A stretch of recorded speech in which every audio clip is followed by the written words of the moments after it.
Bueno, pues ya tenemos hecho nuestro diseño de propuesta de valor y ahora lo siguiente que nos toca hacer es diseñar o hacer el primer prototipo de nuestro proyecto. A este método, a esta metodología le llamamos Lean Project, ya veréis por qué, ¿vale?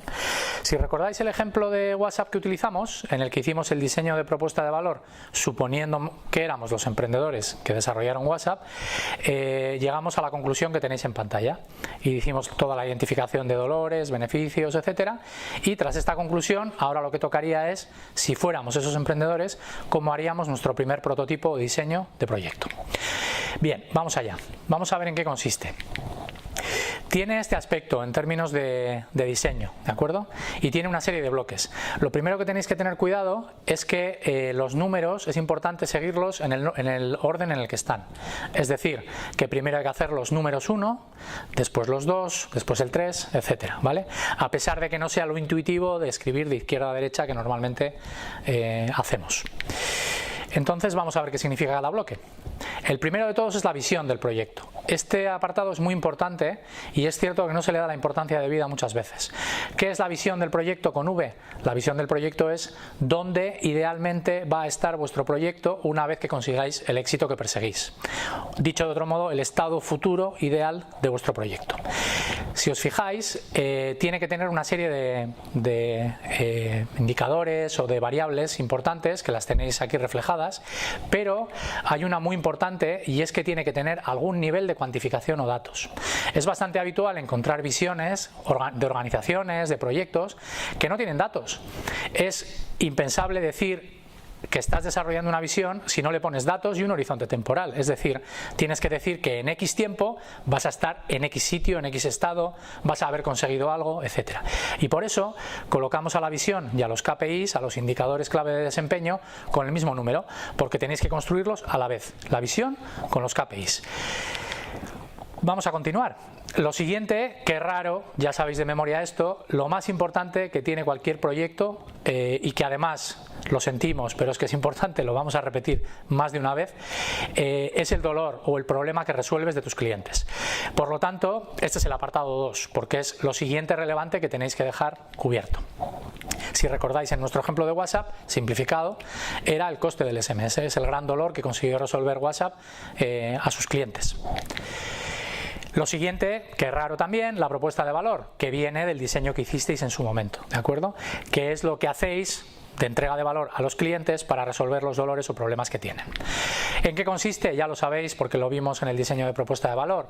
¿Qué hacéis para ahorrarle tiempo, ahorrarle energía, mejorar su bienestar, darle más beneficios, que se sienta más seguro, en fin, dependiendo del proyecto, lo que sea que consigáis? Bien. Muy importante, en el apartado de propuesta de valor, en el momento de hacer el diseño de propuesta de valor, hablamos solamente de la propuesta de valor al cliente o a vuestros segmentos de clientes. Lo que ocurre es que en el caso de proyectos, es decir, proyectos que estén hechos dentro de una organización, que normalmente suelen ser de intraemprendimiento o de innovación, tenemos también que pensar en el valor que se le aporta al negocio. Es decir, si no estamos hablando, digamos, de emprendimiento puro, de un desarrollo de un modelo de negocio de cero, por decirlo así, y estamos hablando de desarrollar un proyecto innovador o intraemprendedor dentro de una organización, dentro de un negocio, tenemos también que encontrar cuál es la propuesta de valor a ese negocio, porque de hecho nos va a servir para justificar ante quien corresponda que ese proyecto tiene sentido dentro de esa organización. Por lo tanto, aquí hay un ítem que añadimos respecto a lo que ya habíamos visto en términos de propuesta de valor y que es muy relevante, porque puede ocurrir que un proyecto que tenga muchísimo sentido en términos de dolor, propuesta de valor, visión, KPIs, soluciones, etcétera, no tenga sentido dentro de determinada organización, porque no entra dentro de los objetivos estratégicos, porque no encaja en la propuesta de valor de la compañía, porque no le encaja a la dirección, en fin, por una serie de motivos que obviamente no debemos obviar. Muy bien, lo siguiente, bastante evidente, que de algún modo ya lo habéis desarrollado al trabajar la propuesta de valor, son los segmentos de clientes, es decir, a quién va dirigida vuestra propuesta de valor y a quién le resolvéis los problemas. Aquí hay que tener en cuenta los indicadores básicos, tienes que poderlos encontrar, tienen que estar definidos, tienen que ser relevantes, etcétera. No nos extendemos porque a los efectos de lo que nos ocupa, con lo que sabéis es suficiente para entender este apartado. El siguiente punto son los canales tanto de distribución como de comunicación. Es decir, cómo vais a distribuir el proyecto. Distribuir lo ponemos en comillas, entre comillas, porque una distribución de algo físico es bastante sencillo de entender. Es como lo transportas, ¿no? A veces, si es un servicio, lo de distribución puede ser parecernos un poco más raro, pero en todo caso toda propuesta de valor se termina distribuyendo de algún modo. Y lo mismo comunicándose. ¿Cómo se va a comunicar? ¿Qué tipo de canales de comunicación vais a utilizar? Aquí las soluciones o las formas de hacerlo son variopintas y sobre todo dependiendo de que sean proyectos que se hagan dentro de una organización o fuera. Bien, el siguiente apartado, estar atentos a él porque es muy sencillo, pero a veces nos complicamos. Le llamamos posibles soluciones. Las posibles soluciones vienen del diseño de propuesta de valor que hicimos. ¿Y por qué les llamamos posibles soluciones? Porque no estamos trabajando sobre la lógica de pensar que ya tenemos todo resuelto, sino que trabajamos sobre la lógica de pensar que nuestra forma de resolver problemas es una hipótesis. Es algo que después tendremos que validar, que será el objeto del siguiente apartado. ¿En qué consiste este apartado? Pues sencillamente en eso. ¿Cuáles son las soluciones que creéis que vais a implementar? ¿Qué características de producto, proyecto, modelo de negocio vais a implementar para resolver los dolores y problemas de vuestros clientes entregándoles valor? En el caso del ejemplo de WhatsApp, el posibles soluciones sería lo que llamamos en su momento el diseño de propuesta de valor o el qué, es decir, qué vas a hacer, ¿no? El diseño de valor como tal, que en el caso de WhatsApp pues lo tenéis en pantalla, bueno, el resumen de lo que significa WhatsApp, que todos ya sabemos y utilizamos. Muy bien, la siguiente también suele dar lugar a confusión y tampoco tiene mucho misterio.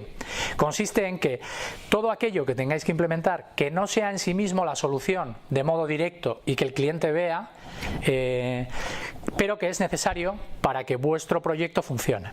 Por lo tanto, son todas aquellas actividades que te permiten preparar todo lo que tienes que hacer para que las soluciones funcionen o lo que te permite que se sustenten o se soporten, ¿de acuerdo? Ejemplos típicos suele ser, imaginaros que tenéis que desarrollar, por ejemplo, una línea de producción. El hacer la línea de producción en sí mismo no le entrega valor al cliente, pero sin la línea de producción, si el resultado final de vuestro proyecto es determinado producto, pues obviamente el producto no va a existir y por lo tanto tendríais que incorporarlo aquí. Otro caso típico, más intangible, suele ser la formación. Imaginaros que vais a hacer una innovación de proceso y necesitáis que las personas que van a participar de él aprendan ese nuevo proceso, esa nueva forma de hacer. La formación sería una preparación y un soporte de la solución. Si no dan esa formación, no aprenden y no de alguna manera mejoran en cómo se hacía hasta el momento, pues evidentemente la solución no va a funcionar. Muy bien, y finalmente el apartado muy relevante lo colocamos al final porque es el apartado de los sustos, ¿verdad? Ese de los costes. Aquí lo que hacemos es calcular cuáles son los grupos de costes más relevantes.